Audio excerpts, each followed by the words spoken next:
Hello and welcome. I hope you're having a great day today. My name's Elliot, and this video is going to be the start of a new series.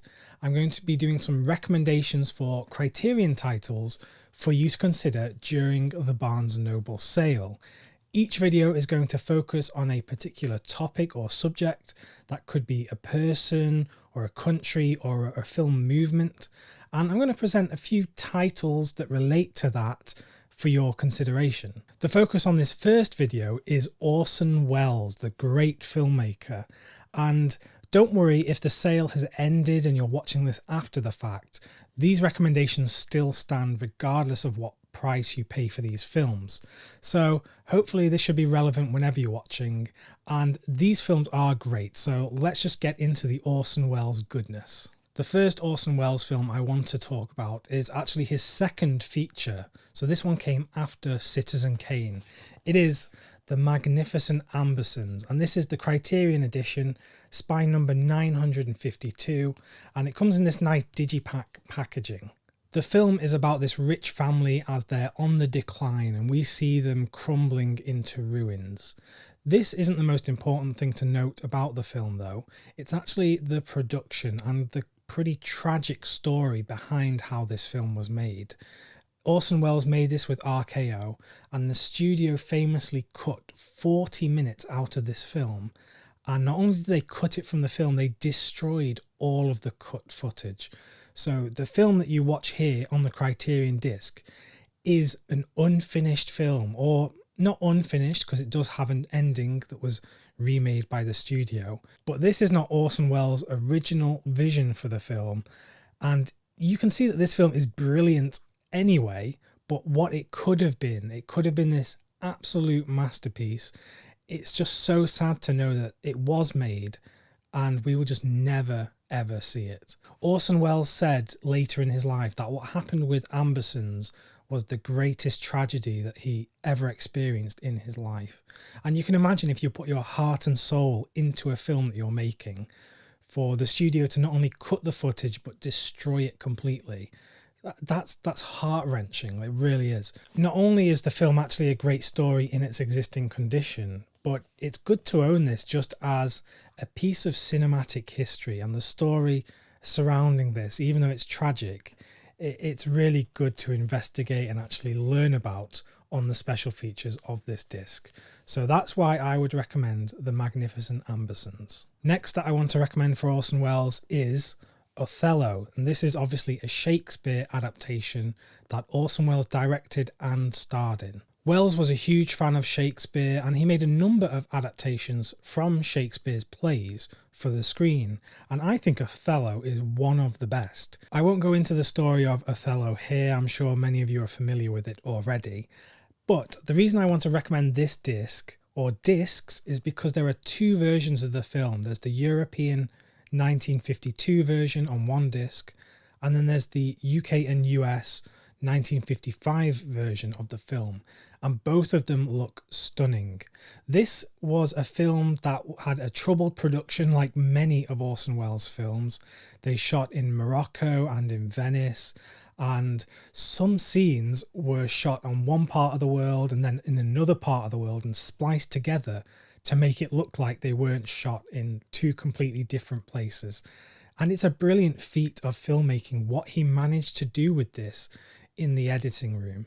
Another thing to highlight on the special features, there's actually Orson Welles' last feature film, which is actually a documentary about Othello, and he talks about the editing process of the film, and it's done in a visual essay style sort of way, which I'm going to talk about with a different film in a bit. But that is a great feature. So getting two versions of the film and then that feature-length documentary and then other features as well, this is a brilliant release if you're wanting to get more into Orson Welles, if you're already a fan of some of his other works. This is a great place to start, and a great Shakespeare adaptation. If you're enjoying this Orson Welles Criterion recommendation video, please do consider subscribing to the channel. It would be great to have you here. And also let me know what other recommendation videos you would like me to do for Criterion. Just drop it in the comments and I'll get around to it. Anyway, back to Orson Welles. Another Welles Shakespeare film is Chimes at Midnight. And this isn't based on one play, it's taking elements from a number of Shakespeare plays. And Orson Welles directs this, and he plays the central character of Falstaff. Welles as Falstaff is larger than life, both dramatically and physically. And I think this is actually my favourite Orson Welles performance. He clearly loved the Shakespeare material that he was drawing from, and he loved this character of Falstaff, who is this humorous character, almost jester-like, but very wise as well. But there's a lot of humour in here, a lot of quips, Shakespearean quips, which sometimes I don't fully understand what they're quipping about, but it is funny, trust me. Welles said that this film was a lament about the death of Merry England, and what he meant by that was Shakespeare's works were kind of being drowned out through the 60s. A lot of people weren't really into Shakespeare that much, and he was trying to shine a light on the great works of the bard. And you can see that, the passion, through Chimes at Midnight. The film itself looks brilliant on the disc, and there's a bunch of special features, including a great commentary on this disc. So if you want to get more Orson Welles films, this is a great one to get.